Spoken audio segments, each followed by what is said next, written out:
अब मैं आपको इस वीडियो में एक और क्वेश्चन के बारे में बताऊंगा और यहाँ से हम लोग शुरू करते हैं परमुटेशन में कंडीशन का यूज़ करते हुए। इसको आप कंडीशनल परमुटेशन भी कह सकते हैं और आमतौर पर इस टाइप के भी क्वेश्चन बहुत पूछे जाते हैं। पिछली वीडियो में जो मैंने आपको क्वेश्चन बताए थे वो नॉर्मल क्वेश्चन थे।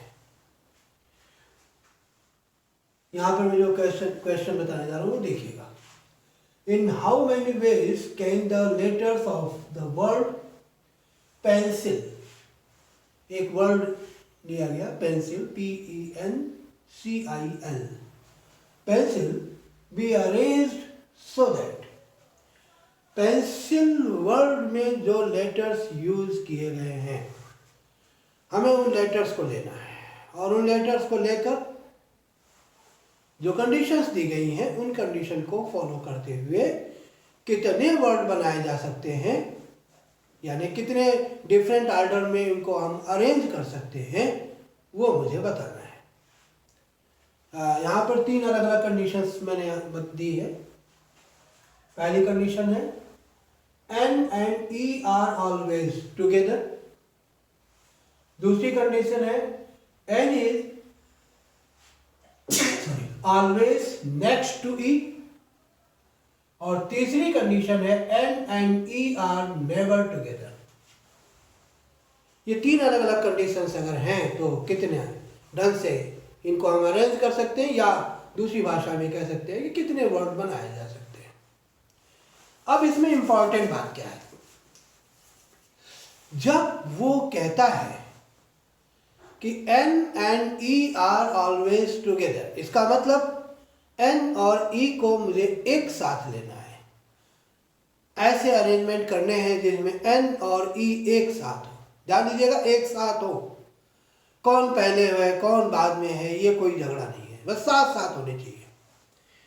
तो ऐसी कंडीशन में आप ये इमेजिन कर सकते हैं कि मैंने N और E का एक पैकेट बना दिया, एक पैकेट बना दिया जिसमें N और E एक साथ रख दिए गए। एक ट्रांसपेरेंट पैकेट समझ सकते हैं आप, जिसमें से N और E के लेटर्स झांक रहे हैं, देख रहे हैं, और बाकी सारे लेटर्स इंडिविजुअल रख दिए गए। अब जब इनको काउंट करेंगे तो काउंट करते समय पहले तो अपने पास 6 लेटर्स थे, PENCIL, लेकिन अब जब काउंट करने बैठेंगे तो individual letters plus 1 packet of N and E, they becomes only 5। आपके पास 4 इंडिविजुअल लेटर्स होंगे और एक पैकेट होगा। अब जब अरेंज करने चलेंगे तो इंडिविजुअल लेटर्स लिखेंगे और कहीं जहाँ पे हम चाहेंगे वहाँ पर वो पैकेट रख देंगे। वो पैकेट रखते समझ लो 2 प्लेस की जगह पूरी हो गई। तब ऐसी कंडीशन में क्या क्वेश्चन बन जाएगा, अब क्वेश्चन का फॉर्म चेंज हो गया। अब देखा जाए तो अपने पास केवल 5 ऑब्जेक्ट्स बचे, 5 एलिमेंट्स बचे, और खाली प्लेसेस भी अब हमको 5 ही मानने हैं। तब ऐसी कंडीशन में 5 एलिमेंट्स को 5 प्लेसेस पे अरेंज करना है, तो total number of words when N and E are always together, तो 5 भी 5 हो जाएगा। अब अरेंजमेंट तो हो गया, लेकिन ये जो पैकेट है, अब इस पैकेट में N और E को एक साथ रखना है। अब एक साथ रखने में भी ये 2 टाइप के पैकेट बनेंगे।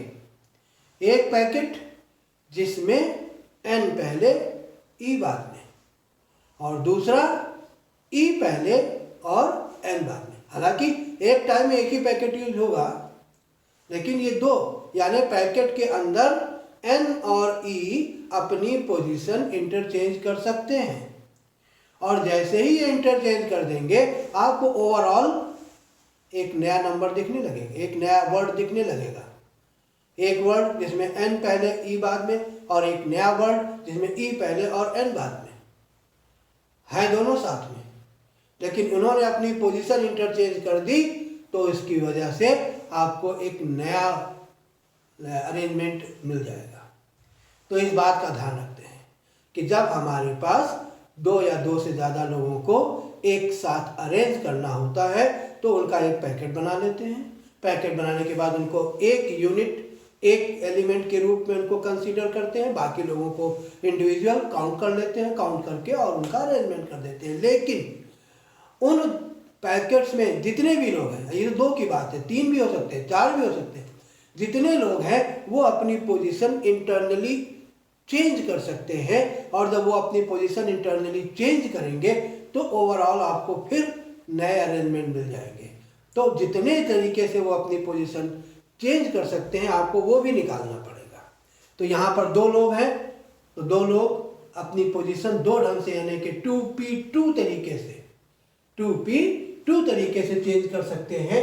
तो वो भी यहाँ पे आपको लिखना है और उनका मल्टीप्लाई करिए। ध्यान रखिएगा उनका आपस में मल्टीप्लाई किया जाएगा, इस बात को ध्यान रखिएगा।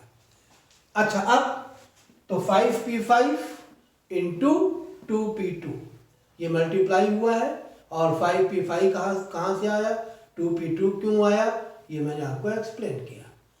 अब इसके बाद क्या करना है, 5p5 को आपको पता है npn का वैल्यू फैक्टोरियल n होता है, तो 5p5 की वैल्यू फैक्टोरियल 5, 2p2 की वैल्यू फैक्टोरियल 2। अच्छा, मैं आपको बताऊं, ऐसी गलती मत करिएगा कि factorial 5 into factorial 2 is equal two factorial 10 कर दें। नहीं, इनका ऐसे सीधे सीधे मल्टीप्लाई नहीं होता है, क्योंकि फैक्टोरियल 5 के नंबर्स अलग हैं, फैक्टोरियल 2 के नंबर अलग हैं। फैक्टोरियल 10 का तो मतलब है 10 से लेकर 1 तक के नंबर का मल्टीप्लाई। तो कभी भी यह इस तरीके के आपस में मल्टीप्लाई नहीं होता है।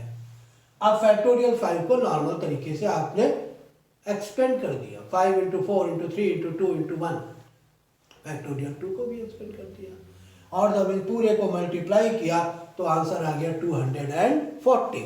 यानी 240 अरेंजमेंट हैं जो पॉसिबल है if n and e are always together. ये बात अलग है कि उसमें से कभी n पहले होगा और कभी e पहले होगा। चलिए एक और कंडीशन डाल दी, n और e तो साथ में रहेंगे, लेकिन n ने कहा कि मैं पहले रहूंगा, सॉरी e ने कहा कि मैं n के पहले रहूंगा, यानी n e के बाद आए। कहने का मतलब क्या हुआ, अब पैकेट के अंदर जो n और e अपनी पोजीशन इंटरचेंज कर सकते थे जो पिछले वाली कंडीशन में था, अब वो नहीं है। अब उन्होंने कहा कि नहीं, जो जहां है पहले e रहेगा और उसके बाद n आएगा। तो ये अब इन्होंने अपनी पोजीशन फिक्स कर ली। जब इन्होंने अपनी पोजीशन फिक्स कर ली तो वो पार्ट जो हम लोगों ने बाद में डिस्कस किया था वो पार्ट अब नहीं काम करेगा, खत्म हो गया। तो ऐसी कंडीशन में अब क्या रह गया, अब केवल पहला वाला पार्ट रह गया। पहला वाला पार्ट मतलब अपने पास 5 एलिमेंट्स हैं और 5 एलिमेंट्स को 5 प्लेसेस पे अरेंज करना है। तो ऐसी कंडीशन में कि if n is always next to e, केवल 5p5 हो जाएगा, क्योंकि पैकेट के अंदर का अब इंटरचेंज करने का सिस्टम खत्म हो गया, उन्होंने अपनी अपनी पोजीशन फिक्स कर ली है। अब 5p5 को सॉल्व करेंगे तो 5 into 4 into 3 into 2 into 1 that is 120। अच्छा, ये बात देखो कॉमन सेंस से भी समझ में आती है। 240 टोटल केसेस हैं, तो जाहिर सी बात है आधे केस में n पहले होगा e बाद में होगा, आधे केस में e पहले होगा और n बाद में होगा। सिंपल सी बात है, ये तो नॉर्मल समझने की बात है। तो 240 में 120 केसेस में e पहले होगा n बाद में होगा और 120 केसेस में n पहले होगा और e बाद में होगा। ये चूंकि 2 नंबर्स थे इसलिए ये आसानी से, पर इसको आप ऐसे लगाइएगा। तीसरी कंडीशन है। अब तीसरी कंडीशन में इन्होंने क्या कहा, ऐसे कितने अरेंजमेंट होंगे या ऐसे कितने वर्ड होंगे जिसमें n और e कभी भी एक साथ ना आए। अब जाहिर सी बात है ऐसा केस निकालने के लिए क्या करेंगे? अब हम देखेंगे कि टोटल कितने, विदाउट एनी कंडीशन, कोई कंडीशन ना हो, पेंसिल वर्ड के लेटर्स लिए जाए तो कितने ढंग से इनको अरेंज कर सकते हैं। तो जाहिर सी बात है, वी हैव 6 लेटर्स, और 6 लेटर्स को अगर आप विदाउट एनी कंडीशन सभी लेटर्स को यूज करते हुए अगर आप अरेंजमेंट की बात करेंगे तो दैट विल बी 6p6। तो 6p6 तरीके हो गए जबकि हमने कोई कंडीशन नहीं लगाई। अब इन 6p6 तरीकों में जिसको सॉल्व करेंगे तो 720 आएगा।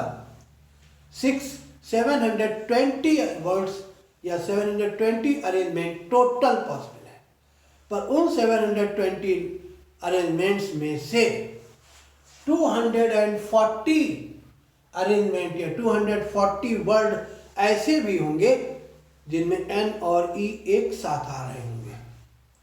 टोटल 720 720 वर्ड्स पॉसिबल है, लेकिन उनमें से 240 वर्ड्स में एन और ई एक साथ है।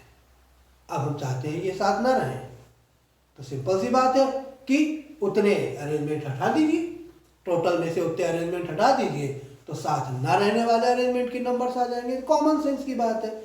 तब ऐसी कंडीशन में when n and e are never together it will be 6p6 minus 240।